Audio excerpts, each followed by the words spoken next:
नमस्कार। आज हम एक बहुत ही दिलचस्प सफर पे निकलने वाले हैं। एक ऐसा सफर जो हमें वक्त में पीछे ले जाएगा, ये समझने के लिए कि ये जो स्मार्टफोन हमारी जेब में है, आखिर वो उन बड़े बड़े कमरे जितने कंप्यूटर्स का वंशज कैसे है। सुनने में थोड़ा अजीब लगता है ना। सोचिए, हाथ में ये जो छोटा सा स्मार्ट सा डिवाइस है, जो पलक झपकते फोटोज ले लेता है, पूरी दुनिया से कनेक्ट कर देता है। इसका सीधा सीधा रिश्ता उन विशाल शोर मचाने वाले कंप्यूटरों से है जो 50 साल पहले पूरे पूरे कमरे घेर लेते थे। आखिर इन दोनों के बीच वो कौन सा अदृश्य धागा है जो इन्हें जोड़ता है? इसका जवाब एक शब्द में है: ऑपरेटिंग सिस्टम। तो आज हम कंप्यूटिंग के उन्हीं बुनियादी कॉन्सेप्ट्स की जड़ तक जाएंगे जिन्होंने सब कुछ बदल कर रख दिया। आज हम अध्याय 20 प्रभावशाली ऑपरेटिंग सिस्टम को गहराई से समझेंगे। इसे एक कहानी की तरह लेकर चलते हैं। तो चलिए वक्त में पीछे चलते हैं और सुलझाते हैं सबसे पहली और सबसे बड़ी पहेली। तो देखिए, कंप्यूटिंग के बिल्कुल शुरुआती दौर में सबसे बड़ी चुनौती थी ऑटोमेशन, यानी स्वचालन। मतलब हर छोटे छोटे काम के लिए इंसान की जरूरत को कैसे खत्म किया जाए। जरा इमेजिन कीजिए, एक प्रोग्राम चलाना है, फिर दूसरा, फिर तीसरा। हर स्टेप पर एक इंसान को हाथ से कुछ न कुछ करना पड़ रहा है। ये बिल्कुल वैसा था जैसे कोई असेंबली लाइन हो, लेकिन हर स्टेशन पर एक ही आदमी काम कर रहा है। जाहिर है पूरा प्रोसेस बेइंतहा धीमा हो जाता था। अब जरा उस मशीन के नजरिए से सोचिए। एक $multi-million का कंप्यूटर जिसका दिमाग यानी सीपीयू रोशनी की रफ्तार से कैलकुलेशन कर सकता है, लेकिन वो बेचारा ज्यादातर वक्त बस इंतजार कर रहा है, खाली बैठा है। क्यों?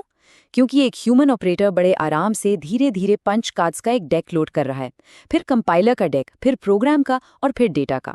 ये तो वैसी बात हो गई जैसे हमने किसी वर्ल्ड क्लास स्प्रिंटर को घोंगे की चाल चलने पर मजबूर कर दिया हो। बहुत ही इनएफिशिएंट था और गलतियों की गुंजाइश तो हमेशा रहती थी। और बस यहीं पर एक बहुत ही सादा सा लेकिन एकदम क्रांतिकारी आइडिया सामने आया: रेजिडेंट मॉनिटर। इसको एक ट्रैफिक कंट्रोलर की तरह इमेजिन कीजिए जो हमेशा अपनी पोस्ट पर तैनात रहता है। ये एक छोटा सा परमानेंट प्रोग्राम था जो कंप्यूटर की मेमोरी में हमेशा, आई रिपीट, हमेशा रहता था। और इसका बस एक ही काम था: जैसे ही एक प्रोग्राम या उस जमाने की भाषा में एक जॉब खत्म हो, फौरन अगले को शुरू कर दो, बिना रुके। ये एक असली गेम चेंजर था। इतिहास में पहली बार एक प्रोग्राम दूसरे प्रोग्राम्स के एग्जीक्यूशन को कंट्रोल कर रहा था। यहीं से ऑटोमेशन के युग की शुरुआत हुई। तो सवाल ये है कि ये ऑटोमेशन काम कैसे करता था? इसके लिए इस्तेमाल होते थे ये खास कंट्रोल कार्ड्स। ये कार्ड्स रेजिडेंट मॉनिटर के लिए एक रेसिपी या स्क्रिप्ट जैसे थे। ऑपरेटर क्या करता था? वो जॉब्स का एक पूरा बंडल, एक बैच तैयार कर देता था। अब देखिए, हर बैच के शुरू में होता था $जॉब कार्ड। इसका मतलब, हे मॉनिटर, एक नया काम शुरू करो। फिर $FTN जैसे कार्ड ने इंस्ट्रक्शन दिया कि फॉर्ट्रैन कंपाइलर को लोड करो। उसके बाद सोर्स कोड के कार्ड्स आते थे। फिर $रन कार्ड कहता था, अब इस कंपाइल प्रोग्राम को चलाओ। और आखिर में $एंड कार्ड ये बताता था कि काम खत्म हो गया। और इस तरह शुरुआत हुई बैच प्रोसेसिंग की। ठीक है, तो हमने एक समस्या तो सुलझा दी, जॉब्स को ऑटोमेट कर दिया। लेकिन अक्सर टेक में ऐसा ही होता है ना, एक सॉल्यूशन एक नई प्रॉब्लम को जन्म देता है और जल्द ही एक और बॉटलनेक, एक और रुकावट सामने आ खड़ी हुई। और ये नई समस्या थी स्पीड मिसमैच की। कंप्यूटर का दिमाग यानी सीपीयू वो तो काम कर रहा था इलेक्ट्रॉनिक स्पीड से, बिजली की तेजी से, लेकिन उसके हाथ पैर यानी कार्ड रीडर और प्रिंटर वो चल रहे थे मैकेनिकल स्पीड से, बहुत धीरे धीरे। नतीजा क्या हुआ? वही पुराना किस्सा। हमारा कीमती सीपीयू एक बार फिर से बेकार बैठा है, हाथ पर हाथ धरे, बस इंतजार कर रहा है कि कब ये धीमे आईओ डिवाइसेस अपना काम पूरा करें। इसका सॉल्यूशन निकला एक कमाल की टेक्निक में, जिसे कहते हैं स्पूलिंग। इसका पूरा नाम है simultaneous peripheral operations online. Idea बहुत सिंपल था। सीपीयू और इन धीमे डिवाइसेस के बीच में एक फास्ट मिडलमैन को लाया जाए, एक तेज बिचौलिया, और वो था एक मैग्नेटिक डिस्क। अब सीपीयू को सीधे धीमे कार्ड रीडर से बात करने की कोई जरूरत नहीं थी। वो अपना इनपुट सुपर फास्ट स्पीड से डिस्क से पढ़ता और अपना आउटपुट भी उतनी ही तेजी से डिस्क पर लिख देता। ये पूरा प्रोसेस यहाँ बहुत अच्छे से दिखाया गया है। चलिए इसको स्टेप बाय स्टेप समझते हैं। स्टेप 1, धीमा कार्ड रीडर आराम से जॉब्स को फास्ट डिस्क पर लोड करता रहता है। स्टेप 2, सीपीयू जब भी फ्री होता है बिजली की तेजी से उन जॉब्स को डिस्क से उठा लेता है।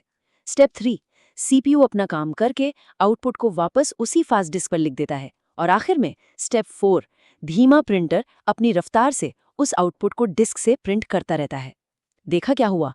सीपीयू और स्लो डिवाइसेस अब एक दूसरे से आजाद हो गए हैं। दोनों समानांतर यानी पैरेलल में काम कर रहे हैं। इससे सीपीयू लगभग हमेशा बिजी रहता है। ये एफिशिएंसी में एक बहुत बहुत बड़ी छलांग थी। तो अब कंप्यूटर एक वेल ऑयल्ड मशीन की तरह काम करने लगे थे।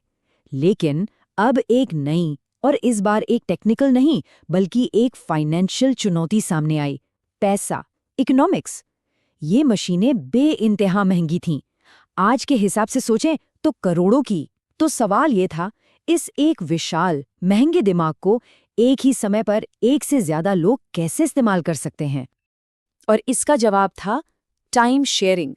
इसकी कल्पना एक चेस ग्रैंड मास्टर से कीजिए जो एक साथ 20 लोगों के खिलाफ खेल रहा है। वो क्या करता है?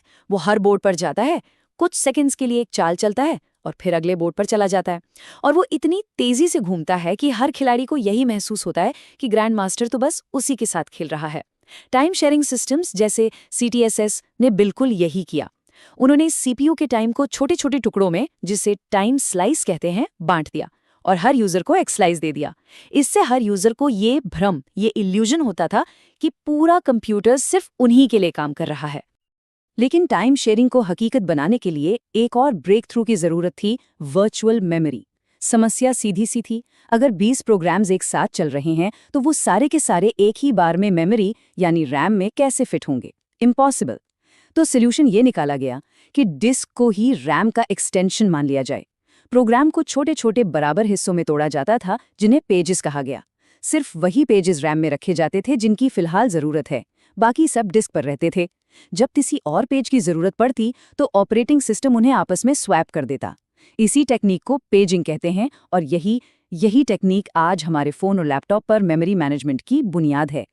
Spooling, time sharing, virtual memory, सोच के देखिए, जैसे जैसे ऑपरेटिंग सिस्टम्स में फीचर्स जुड़ते गए, वो एक सिंपल टूल से एक बहुत बड़े, एक जटिल, एक कॉम्प्लेक्स जीव में बदलते गए। और इस कॉम्प्लेक्सिटी के साथ एक नया दुश्मन पैदा हुआ। एक दुश्मन जो बाहर से नहीं, अंदर से ही आया था। सॉफ्टवेयर की अपनी कॉम्प्लेक्सिटी। इस कॉम्प्लेक्सिटी से निपटने के लिए दो अलग अलग फिलॉसफीज, दो अलग अलग सोच सामने आई। एक थी मोनोलिथिक डिजाइन, जैसा कि IBM के OS 360 में था।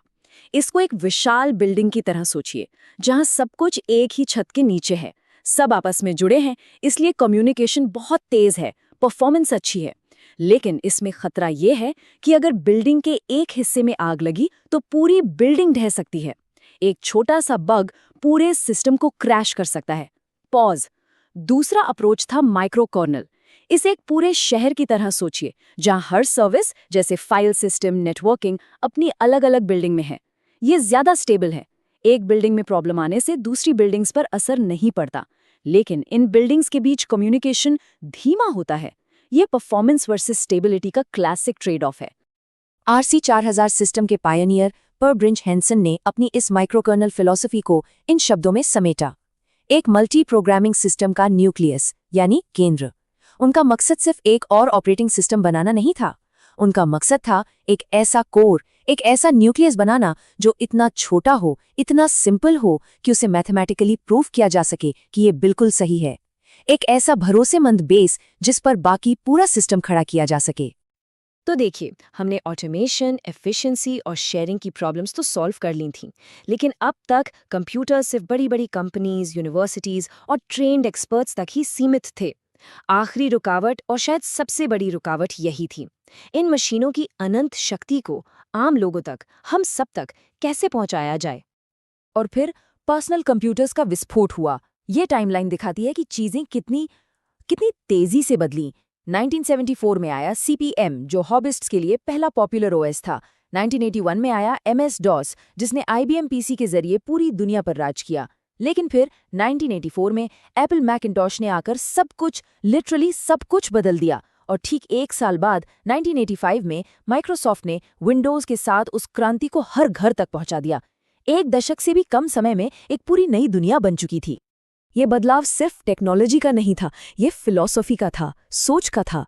एक तरफ था कमांड लाइन इंटरफेस यानी CLI, जहां कंप्यूटर से बात करने के लिए उसकी एक अजीब सी गुप्त भाषा सीखनी पड़ती थी।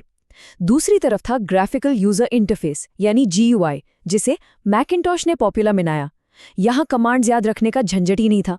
फाइलों और फोल्डरों को देख सकते थे, उन पर माउस से पॉइंट करके क्लिक कर सकते थे। ये इंट्यूटिव था, विजुअल था।